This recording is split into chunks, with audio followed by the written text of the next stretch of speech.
Hello mga kaibigan, maligayang pagdating sa aking channel. Nandito ako na may bagong video. Nandito akong muli kasama ang magandang balita mula sa matagumpay at sikat na aktor ng Turkey na sina Engin Akyurek at Tuba Büyük Üstün. Ang taus-pusong pagbabahagi at napakakagiliw-giliw na mga pahayag sa pagitan ni Engin at Tuba, ang matagumpay na mga aktor ng industriya ng telebisyon at entertainment ng Turkey, ay gumawa ng malaking epekto. Ang mensahe na ipinadala ng matagumpay na aktor na si Engin Akyurek kay Tuba Büyük Üstün ay pumasok sa listahan ng mga sikat na pagbabahagi sa social media. Gayunpaman, ayon sa pinakabagong balita, sina Engin Akyurek at Tuba Büyük Üstün ay pumirma upang kumilos sa isang bagong proyekto. Tulad ng alam mo, ang sikat na aktor na si Engin Akyurek ay makikibahagi sa isang malaking proyekto na magsisimula sa lalong madaling panahon. Gayunpaman, ayon sa pinakabagong balita, umalis si Engin Akyurek mula sa proyektong ito. Oo, tama ang narinig mo, mahal na mga manonood, aalis si Engin Akyurek sa proyektong di na ito. Kung bakit ang tandang pananong, narito ang mga detalye.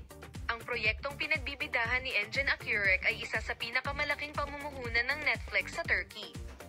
Ang proyektong ito, kung saan nagtrabaho ang sikat na direktor at tagasulat ng senaryo, ay isa sa pinakamahalagang kaganapan sa kasaysayan ng Turkey. Si Engin Akyurek ay maglalarawan ng isang makasaysayang figura sa proyektong ito. Gayunpaman, ang dahilan kung bakit umalis si Engin Akyurek mula sa proyekto ay medyo nakakagulat. Ayon sa impormasyong natanggap, ang dahilan kung bakit umatras si Artichoke sa proyekto ay dahil sa hindi pagkakasundo niya sa kantang I'm Calling You. Sinabi ni Engin Akyurek na hindi niya nagustuhan ang ilang bahagi ng I'm Calling You at nais itong baguhin. Gayunpaman, pagkatapos na tumugon ng negatibo ang mga producer at direktor sa mga kahilingan ni Engin Akyurek, nagpasya si Engin Akyurek na umalis sa proyekto. Ang desisyon ni Engin Akyurek ay nasaktan sa kanyang mga tagahanga at sa maraming tao sa industriya. Dahil ang proyektong ito ay lumikha ng isang magandang pagkakataon para sa parehong karera ni Engin Akyurek at ang pangalan ng Turkish cinema.